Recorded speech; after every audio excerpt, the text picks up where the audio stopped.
ஐயா துணை அகில ஜோதி ஆன்மீக சேனல் நேரில் அனைவருக்கும் வணக்கம்.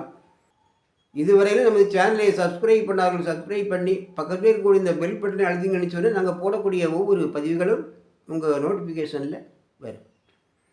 சென்ற பதிவினுடைய தொடர்ச்சியை இப்போது அறிவோம். நாடு பிடிக்கும் எண்ணத்துடன் அனந்தபுரம் வந்த வெள்ளைக்காரன் நாராயணரின் திருவருளால் திரும்பி சென்றான். இதனால் கர்வம் கொண்ட மன்னன் தனது முயற்சியால் தான் நாடு தப்பித்தது என்று கூறிக்கொண்டு புதிதாக பல கோட்டை கொத்தளங்களை எல்லாம் அமைத்ததோடு புதிதாக பல சட்டங்களையும் அமைத்தான். பின்பு இறைவனாகிய நாராயணரின் திரு ஆலயம் சென்று, இறைவா, எனக்கு கீழ்ப்படிந்து இருந்து கருத்தாக பணி புரிவதற்கும் எனது அரண்மனை மெய்காப்பாளர்களாகவும் பணி செய்வதற்கும் தகுதியுள்ள ஏவல் ஆட்களை எனக்கு வருவித்து தர வேண்டும் என்று கேட்டான். உனக்கு தகுதியானவர்கள் என்று நீ யாரை கருதுகிறாயோ அவர்களை நீயே அழைத்துக்கொள் என்று கூறினார் இறைவன். உடனே மன்னன் தனது அவையை கூட்டி அமைச்சர்களிடம் ஆலோசித்தான்.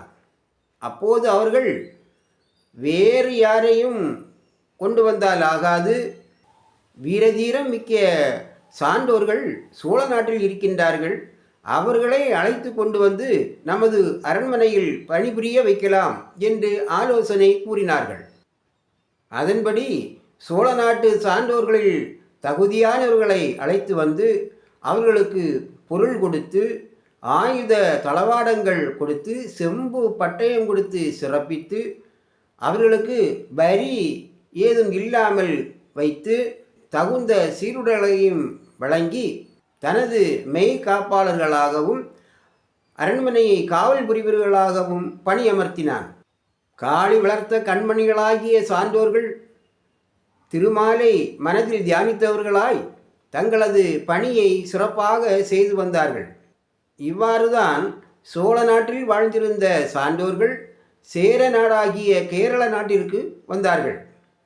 அந்த காலத்தில் குமரி மாவட்டம் கேரள நாட்டின் ஒரு பகுதியாக இருந்ததால் சான்றோர்கள் குமரி மாவட்டத்தில் வசிக்கலானார்கள். காலச்சக்கரம் சுழன்று கொண்டே இருந்தது. இந்த மன்னனுக்கும் விதி முடியும் காலம் வந்தது. இரவு பகலாக விழிப்புணர்வோடு காவல் புரிந்து வந்த சான்றோர்கள் ஒரு நாள் இரவில் சற்று கண் அயர்ந்து விட்டனர். கேடு வருங்காலம் கேளாது கண் தூக்கம் என்று பெரியோர்கள் கூறுவார்கள். ஏற்கனவே அரசனுக்கும் அவனது குடும்பத்தார்களுக்கும் முன்விரோதம் இருந்தது. அரசனை கொன்றுவிட்டு ஆட்சியை கைப்பற்றுவதற்கு சந்தர்ப்பத்தை எதிர்பார்த்து கொண்டிருந்தார்கள். இந்நிலையில் ஒரு நாள் இரவில் சான்றோர்கள் பணியில் இருந்தபோது சற்று கண் அயர்ந்து விட்டனர்.